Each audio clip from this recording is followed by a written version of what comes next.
Sorry for the cliché, but I think this Italian car is a very cool car. In the game, the car I really like to drive is the Zonda Cinque. I love Italian cars. It's like you are flying.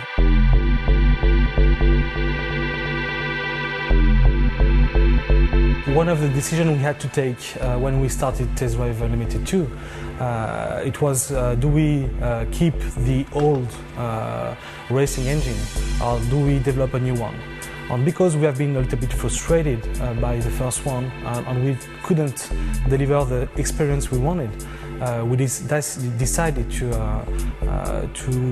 rework and to recraft from scratch. For this game, it was quite important how we balanced the handling out. So it's always been about this kind of balance between arcade and simulation handling. And we'd kind of reworked the whole handling to kind of achieve the aim of upgrading this for the new game.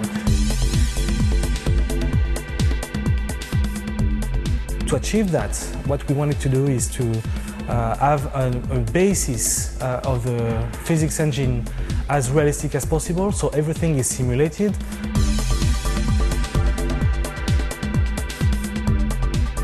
With this new handling, you can drive classical car, you can drive small power cars and very high-end cars like those ones.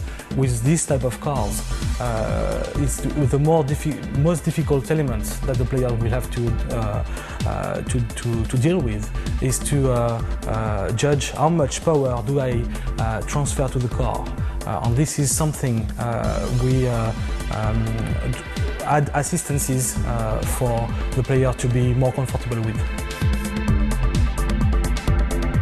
Of course, when it's raining in TDU2, the roads get wet and the handling taking account this parameter. It changes the way the grip and the tires are in contact with the road. We had to simulate that as close to the reality as possible.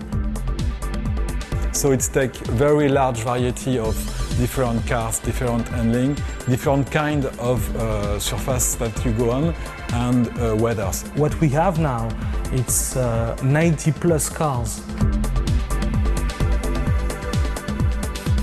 So the beta side of things was an interesting one. I mean, we went into that with, you know, a couple of kind of things we chiefly wanted to achieve.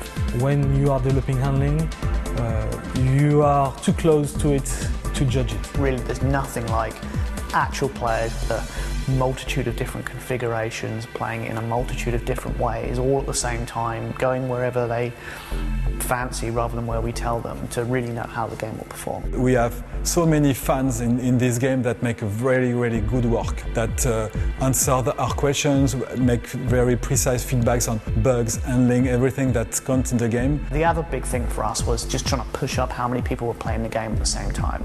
Look what happened in the real world, because there's only so many people you can get internally playing it, even with a nice large test group. It's nothing compared to a real world play environment, so it helped us kind of emulate that. And the good things about Test Drive is that it's a game that we will stay with the community together and continue developing. You know, we've put our heart and souls into this game for the last few years, and we've been working with many of the fans out there to try and get it exactly right and on the nail, and we're all very excited that it's going to be coming out soon. What we are sure is every player will find his car.